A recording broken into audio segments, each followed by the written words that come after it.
kasama? Ha? Si Kuya AJ, ayun, naglalaro.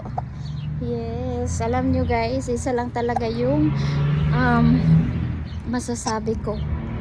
The best talaga yung digital business na sinalihan ko kasi nang dahil doon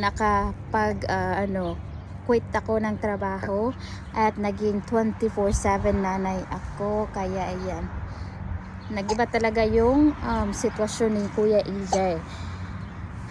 Marami na talaga siyang improvements, hindi kagaya ng dati. At si Hope naman, ayan, kumakain na. Dati si Kuya EJ ayaw talaga, at wala akong time para sa mga bagay-bagay na mahirap ang process.